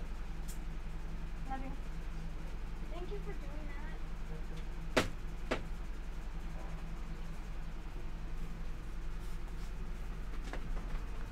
that. Every time I walk out of this room, it's just like into the cool air on the rest of the house, and I'm like, I'm literally, it's so hot in here.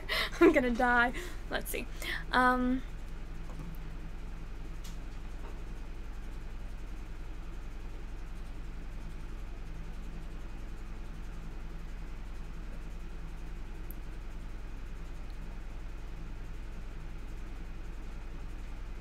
Like, why would they do a design with the title cutting the picture like that?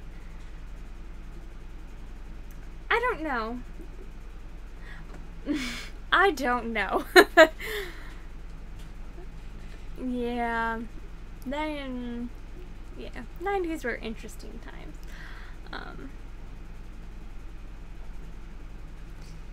Okay, so now that we've talked about that, I figured I'd show you how I did my TBR this month, because y'all are nerds and I thought you would enjoy it, because I've been going kind of ham on it. So this is what's going on right now. Currently, I guess, let me talk about what I'm currently reading first. So right now I'm currently listening to, okay, so here's my 3 like active current reads. 2 of the girls that I work with and I decided to do a book club. So we're reading Northanger Abbey. I've already read it before, and this will be both their first times. One of them has never read a Jane Austen book, and one of them has read Emma and Pride and Prejudice. And this will be my 3rd or 4th time reading this book, and I love it. I think I'm maybe like 40-50 pages in, and it's so funny. It's definitely, I think, in my top like 10 favorite books of all time. I love it so much. If you haven't read Northanger Abbey, it's my favorite Jane Austen. So funny. So I'm enjoying this one. I think I'm on Wednesday. I'm going to spend a lot of time with this book and try to get through most of it. I need to have it done by the 10th. So I have like 8 days to read it. So I can easily do that. I've just been going very slowly at it. I've been listening at like 1.25 speed and following along in the book, and I keep pausing it every few minutes to underline like all my favorite quotes. I don't think like there's like no pages in the book so far that don't have like an underline on them, because I've just been underlining everything because I think it's all brilliant.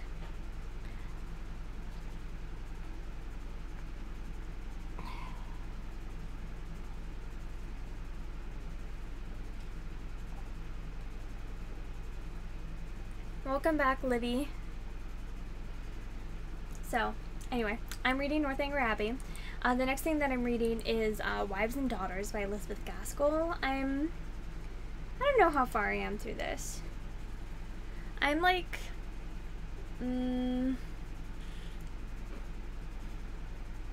5 or 6 hours into the audiobook. And the audiobook, I think, is like 27 hours long. So, anyway. I'm really enjoying this so far. I've already read the first half before. So the first half is all a reread, and I've seen the movie. So none of it's really new, but I'm really enjoying the writing. It's making me laugh a lot, and I keep, like, and this is another one that I keep, like, underlining, like, all my favorite parts, because it's super funny. And I'm enjoying my reread of the first half, and I'm excited to read the second half.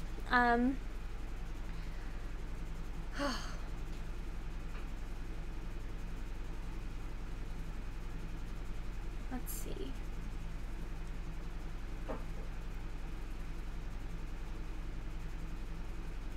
Oh my gosh, if my house was burning down, I would grab my 2 boys in this book first. That is so funny, oh my gosh. Oh my gosh, I love Kate. Okay. Wow. Everyone, like, loves this book, holy cow. Like, almost everyone, all of my friends rated it 5 stars. That's so funny. Okay, anyway, I love North and South, and I'm excited to read this one. I'm quite enjoying it. And then Caliban's War by James S. A. Corey. This is book 2 in the Expanse series. Oh my gosh, you guys, I forgot what a ride these books are. They're, like, insanely action-packed and really crazy and intense. And, yeah, I started it, and, like, the first chapter was, like, pretty mellow, and then chapter 2 was, and I'm, like, on chapter 5 or 6 now, and this book is insane.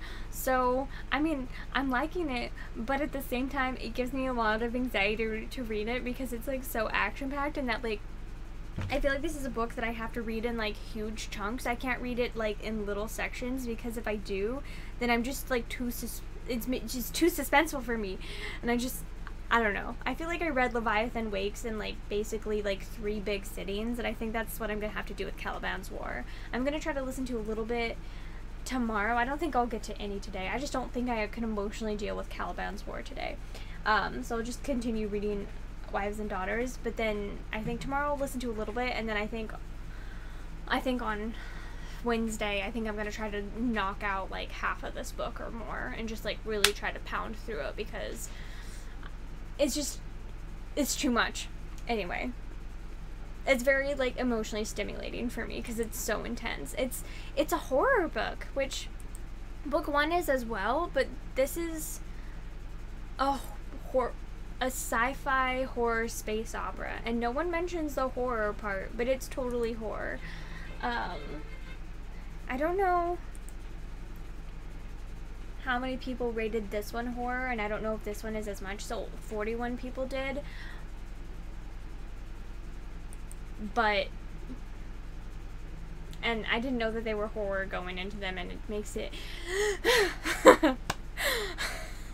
for me. Anyway,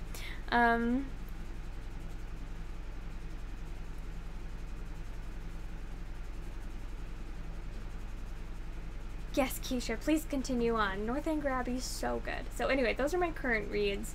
I'm, like, maybe, like, 50 or 60 pages into Caliban's War. And so those are my 3, like, active, like, picked him up this week reads. So this is how I plan my July TBR. So I have my first readathon right here, Tome Topple. These are the challenges, and these books fit into those challenges.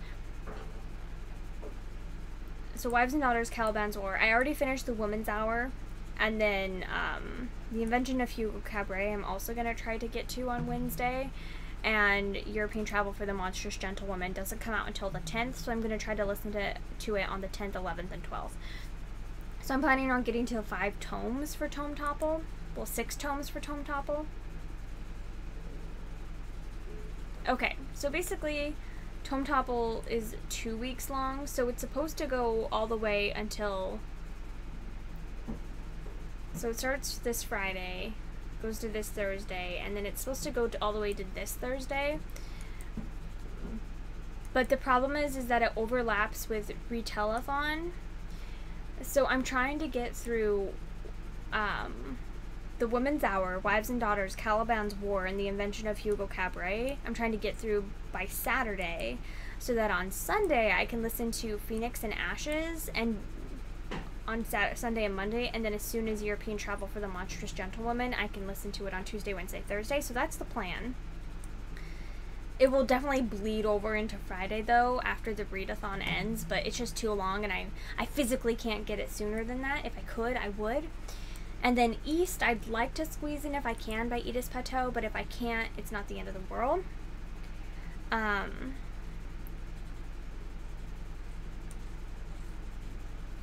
So those are my reading plans for Tome Topple.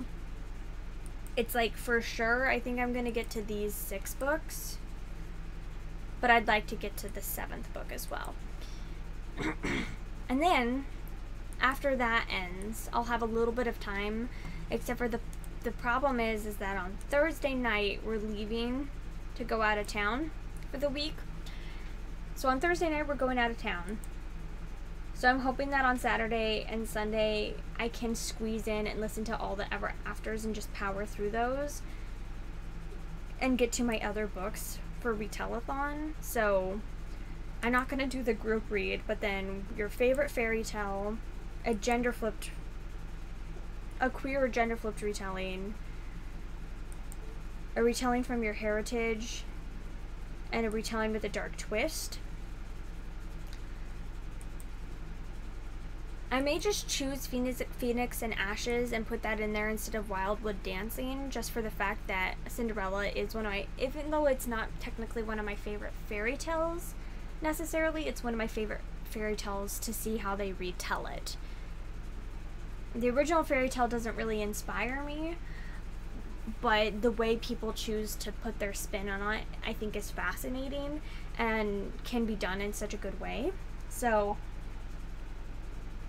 I may do that instead of Wildwood Dancing, which is a 12 Dancing Princesses retelling, to see how I can fit it in, because I'm planning on reading 3 tomes that week, plus 2 shorter books. And the shorter book is like 400 pages. And then, after Readathon ends on the 15th, I have... Hi, I love you.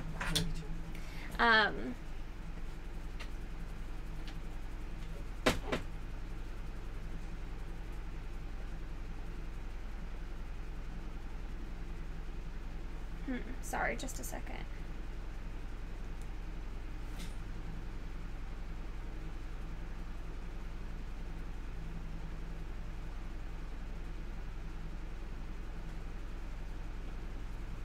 Okay, sorry. So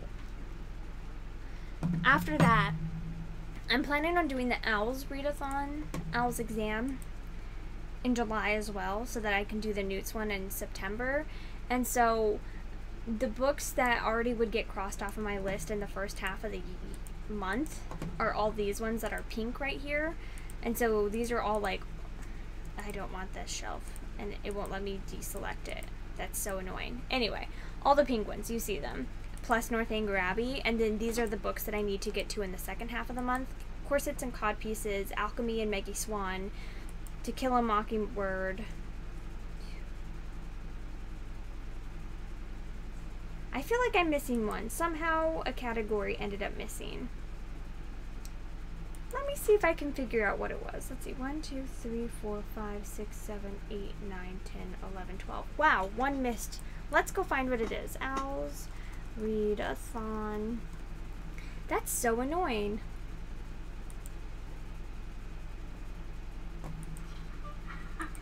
Shh.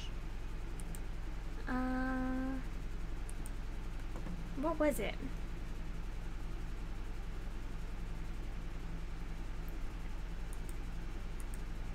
Read a book featuring prophecies. Okay. I don't know how that got deleted.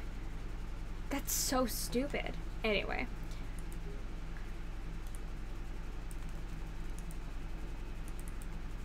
Oh, no. That's not supposed to go there. It's supposed to go here. And I chose Mossflower for that. And then I need to add in the pages and stuff again, because somehow it got deleted. Who knows? So. Hi, Elizabeth. Welcome. You're reading a lot of children's books for the Owls Readathon. I'm reading a young adult, a very short nonfiction, a children's.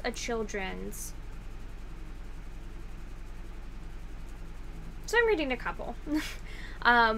I'm just trying to not make it like too ambitious. So all the pink ones that are already going to be finished in this first half, which means only 1, 2, 3, 4, 5 I need to do for the second half, which is totally doable. I can read 5 books in 15 days.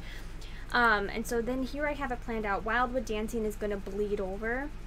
And then I'm supposed to read To Kill a Mockingbird with, as a buddy read, so I need to contact that person and see what we're doing for that, but I just tentatively put it in here. And then Mossflower, 11 Scandals, Alchemy, and Swan. And then, that's like a totally reasonable amount for me, without being like too crazy. So then I have a few extra days. So then I decided to put in, here are new releases that I'm really interested in that are coming out in July. By the way, Judith, remember that series that you said you were interested in, Realms of Ghosts and Magic? Realms of Mist and Ash come out on audio on the 3rd, which is really exciting, tomorrow. So I'm excited to get to that, and I'm really happy I didn't know. So anyway, I'm really excited that that's coming out, so I'd like to get to it, but I don't think I'll be able to get to it until September probably. It's still on my list, so these are new releases that are coming out at the end of June and through July that I'm interested in. The green means that I was able to fit them into a challenge somewhere, and then the ones that aren't highlighted I didn't. So then I have the Ripped Bodice bingo. So the pink means that I've completed it in June. Somehow it's going to fit into my June reading, and then I can fit it into my June reading. And then the purple means that I'm gonna, not my June reading, my July reading. Pink means July, and then purple means August. August is when I'm going to try to fit them in. And same thing with, these are the summer romance bingo books that I have left. I only have a couple left. I have 2, 4, 6, 7 summer romance bingo books left, and I mean, it's only been a month, so I have plenty of time to do this. You named all your cats after goddesses.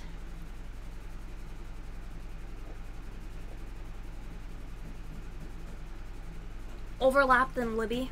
That's what I do. That's what I'm doing with all of these. These are all overlaps.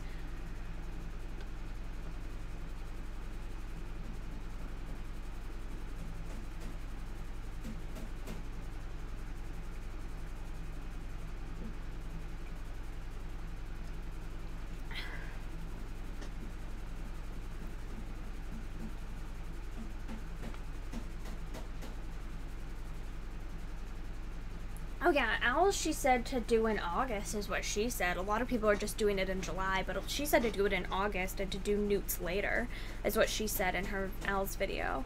I see you're planning Newts too. Now I don't feel like a freak. Okay, yeah, we're getting to that, Elizabeth. Don't get ahead of yourself. So, these are all books that I found, and then over here, if you scroll over, I have like backup things that pertain just in case I feel like I might want to read something else for that. And I have that for several categories in case I want to switch something out. I don't know. I don't want to count like DNFs, and I feel like some of these I will end up DNFing, so anyway. And some of these I already have decided I think I'm going to switch out, so we'll see what happens. Anyway, so purple is for August. So these are the Ripped Bodice bingo and then the Summer Romance bingo. So I'm not going to get a ton to them in July, and I'm going to try to get to like most of them in August, as you can see from all the purple. And then for Newts, I fit all of these books as much as I could into the Newts readathon that I couldn't fit into the other readathon. These are the only 2 that I couldn't fit, so these are 2 books that I'm going to try to squeeze in at the end of July so that I can be prepared for August. So then for August, I did choose a book for every single category, but I'm not necessarily intending to get to all of them.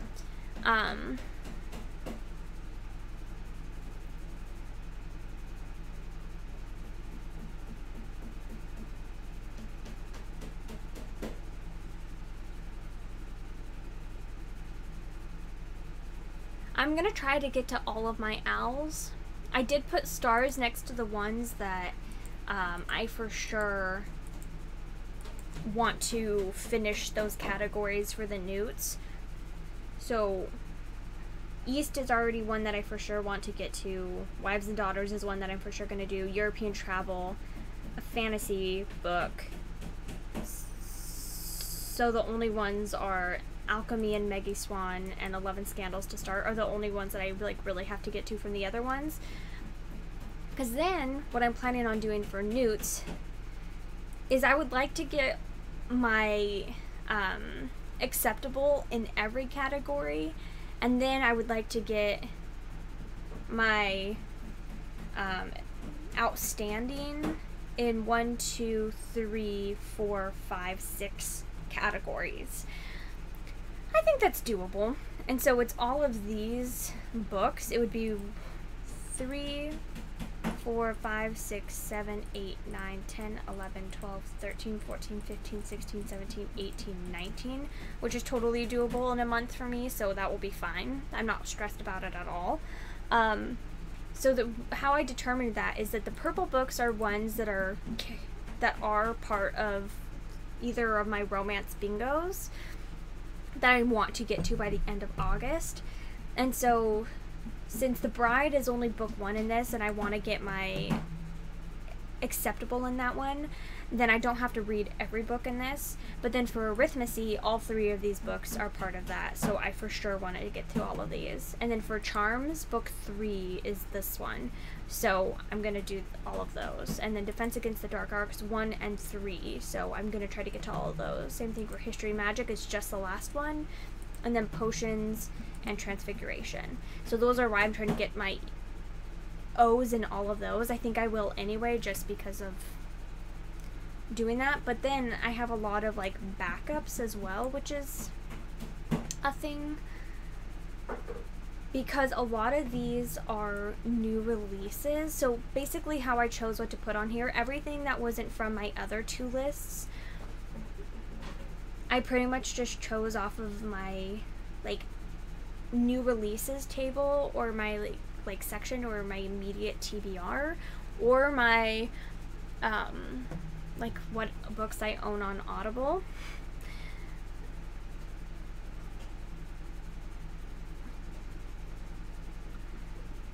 So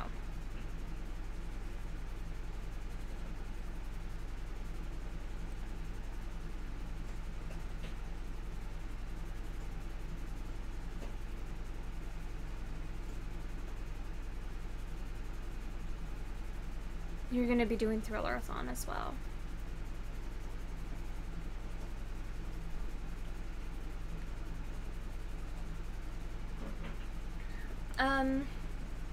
So anyway, I can go through all of the books that I have listed for these. I don't know if you guys want me to, but then I have like backups and stuff as well. But since a lot of these are new releases, a lot of them I'm not going to end up buying.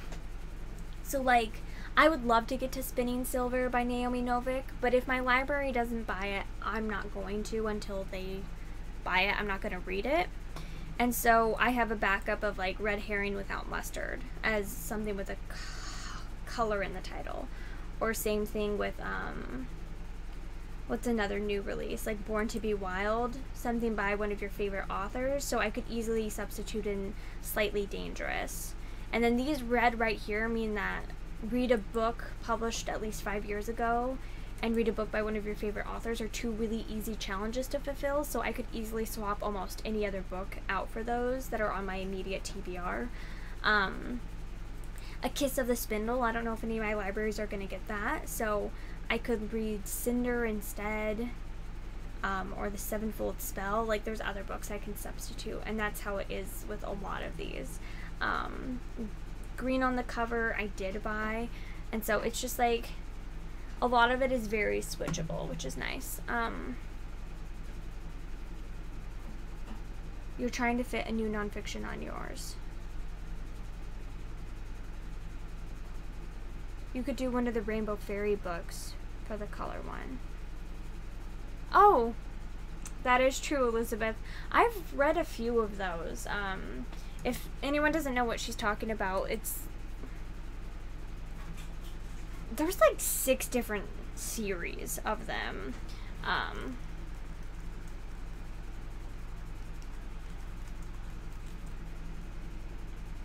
It's all of these, and I read some of them when I was younger, but it's been a long time. Rainbow Magic is what they're called. I think this is the series you're talking about, and there's like a bajillion different series. We have a lot of these at the bookstore, and from what I remember, they're cute. But a lot of them have colors. Not all of them, but a lot of them do. Fern, the green fairy. Sky, the blue fairy. It's so silly. Anyway. I don't know. The thing is, I don't want to, like, add, like, I don't want to add what's the word I'm looking for? Unnecessary books onto my TBR. That's my only thing about those. Yes, your library had them all on a table when you went, and you about freaked. Yeah. I see, those are books that I do want to, like, reread the ones that I read and, like, try new ones, but at the same time, they're not a high priority, where, like, every single book on this list right here is a high priority. Every single book on here I want to get to soon anyway, not just because of this readathon. Sun and Moon and Ice and Snow, I did bump up my list. Or I could just read the original East of the Sun, West of the Moon.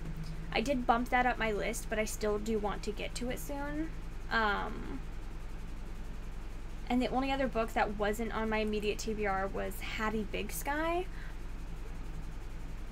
A book that has sky in the title. But I haven't talked about this, but I really want to go back and read all the Newbery Honor books. And it's a Newbery Honor, so it was on my TBR already, it just wasn't on my immediate TBR, and I might end up reading the Sky Stone instead, honestly. But the Sky Stone is like over 20 hours long, so I don't know if I could get to it. Anyway. Superfluous, thank you. Thank you, Diana. I don't know why I couldn't think of that word.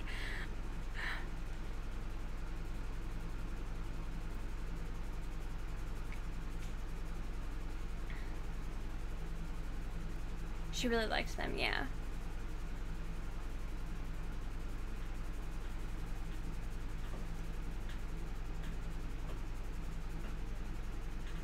You're reading the Color Fairy books. You're on book 3, you think.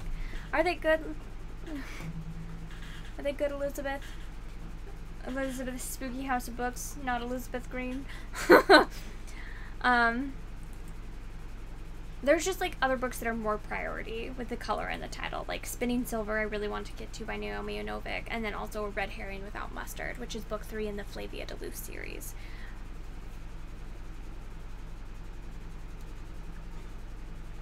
It's a year-a-thon. But since you're a host, it's pretty much a given, yeah. Kind of required to participate in the one that you're hosting. Anyway, I'm very happy with this TBR though, just because they are all on my immediate TBR anyway. So, this is just me making the books that I already really wanted to read fit into these categories, which is really fun for me. I like doing stuff like this. And I've already changed this around a ton. This is definitely not like an 100%. This is definitely going to change before the readathon again, for sure. Absolutely for sure this is going to change again. And it has been changing, and I've been thinking of more books, and I'm like, oh, actually, I'd rather read this book instead, or I'd rather read this book instead. But one thing I'm really trying to do with this is not let size intimidate me. So actually, I think I'm going to add up right now,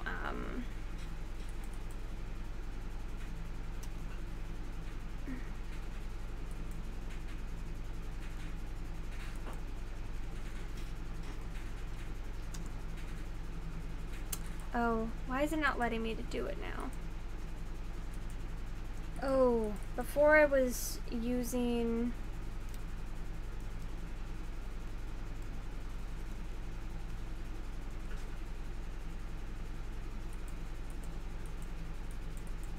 Oh no, why is it all the way over there?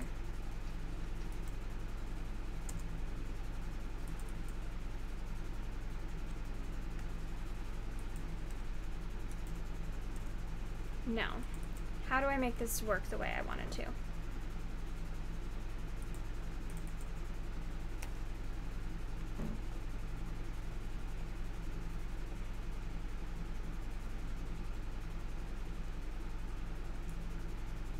There we go. Nope, that's not it either. Gosh dang it. Ugh. This was working earlier. Anyway, there's a way that you can like make it add up, and I'm having problems with it right now.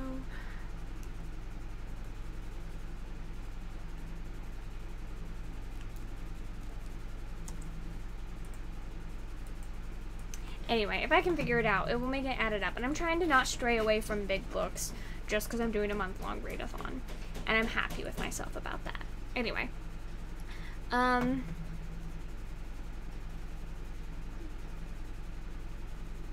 Your fairy tales.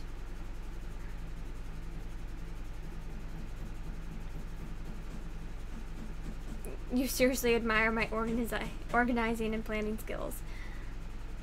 I mean, I just have fun with this. Honestly, I just turn on an audiobook or a YouTube video and I just have so much fun with this.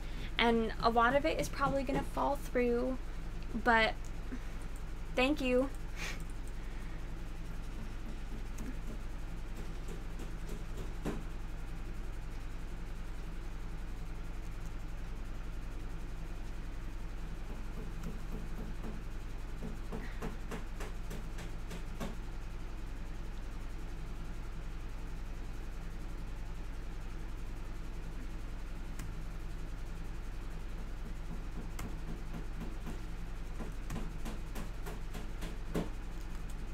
Am I doing this right?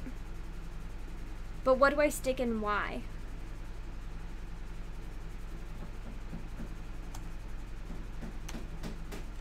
What number would I stick in why? Help me, Elizabeth. Let's see.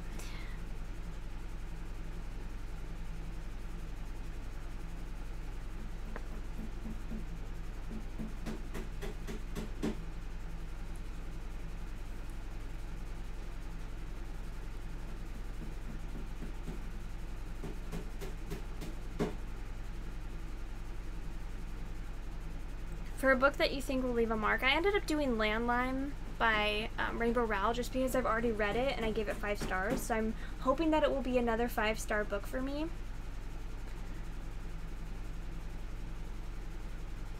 So I'm hoping it will leave a mark. What do I put after why, though?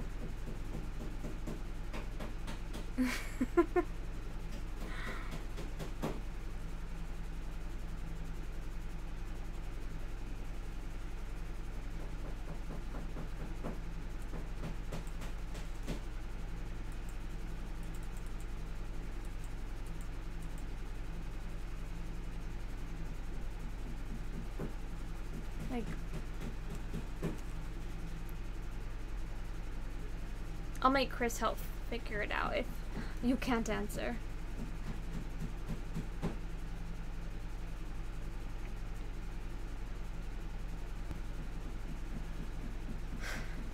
Anyway, and then down here, this is everything that I have left on my list for the yearly unapologetic romance readers list, and it's 50 prompts, and I only have 2, 4, 6. I don't know why I'm counting like that. It does show it on the side. Some F.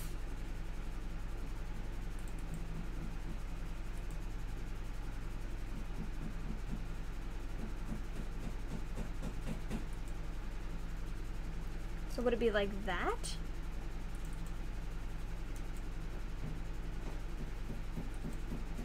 Oh, I'm so confused.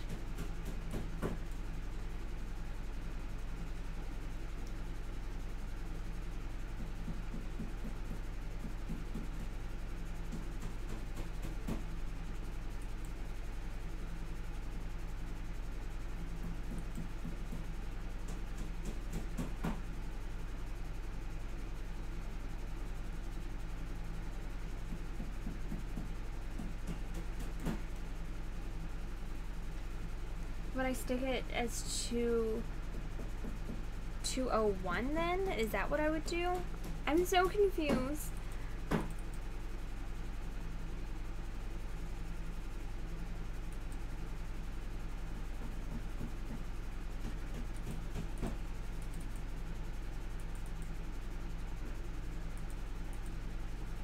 Does it need to say E somewhere?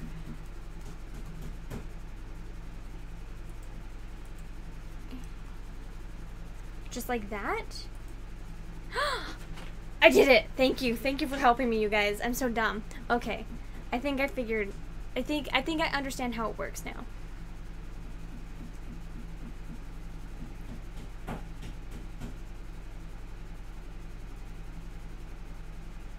Okay, that makes sense. Okay. So 200 hours isn't bad as like a minimum to read. Nah, that's fine.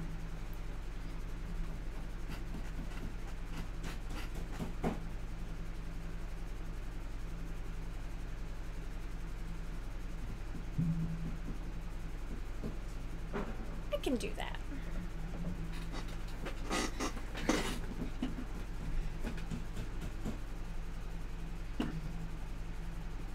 I won't delete it, don't worry. Lifetime Nora Roberts adaptations, nice. So then if I do this, I would just want to do this, but I would want to do it for D. Okay, and that many pages. That's totally doable in a month for me. So I'm keeping it reasonable. I'm just coming up with these extra things. So yeah, anyway, for these are the unapologetic things. And I'm going to get this one crossed off this month. And this one, oops, and that one, and that one. And that's everything I'm planning on getting off crossed through August. And then in September, 1, 2, 3, 1, 2, 3. So it'll be perfect. I'll just do 3 a month until the end of the year. So I'm not worried about it at all. I'm going to make all these goals.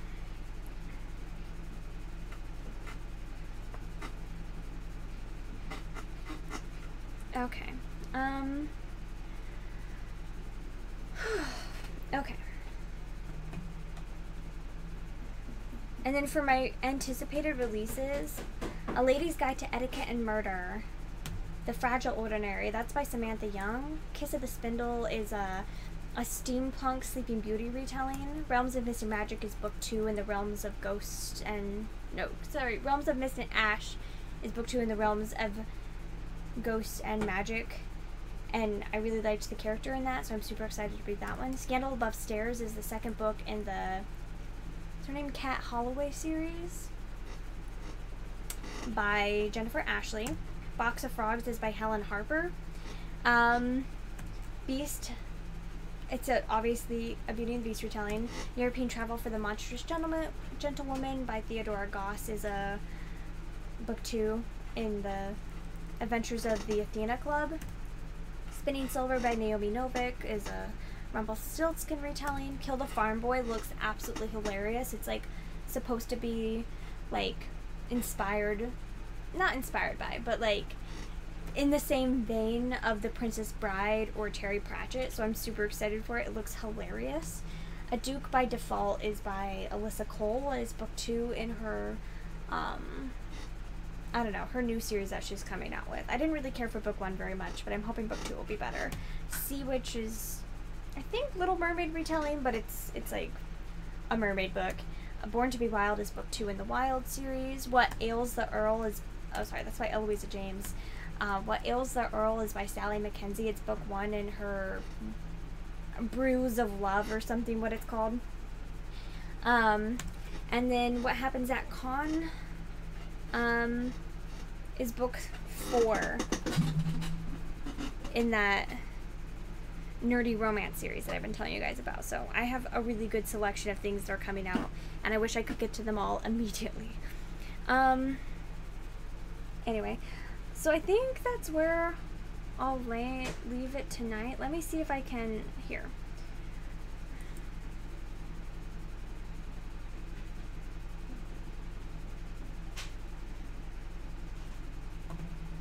Let me see.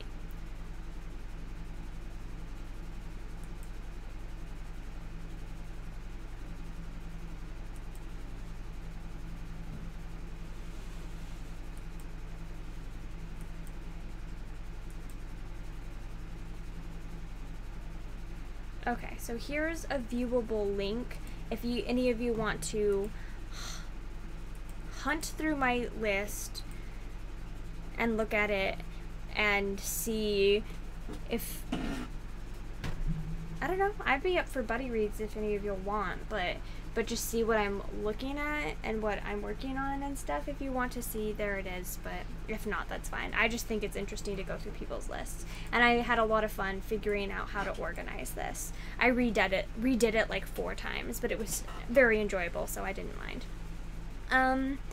And yeah, I think that's it. So we'll call it good for today, but hopefully you have an awesome night and an awesome week, and I will see you all next Sunday with my normally scheduled reading wrap up. Oh, by the way, one more thing before I go. I can do the same thing for this. I don't know if you guys want to see how I'm doing it. I'm just doing this my normal way that I would. People can view. This is my other spreadsheet of how I'm planning my stuff day by day.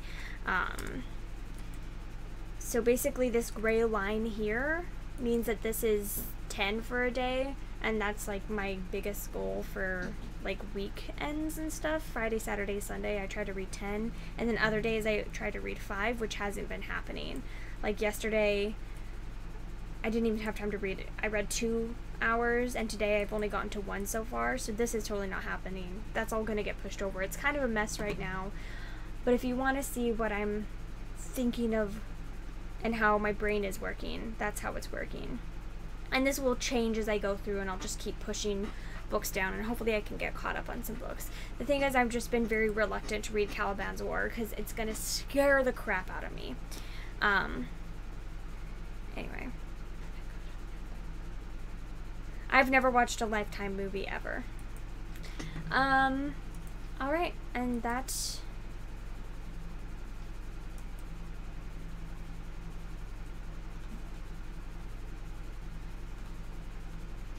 I think this means that someone's in here. Anyway,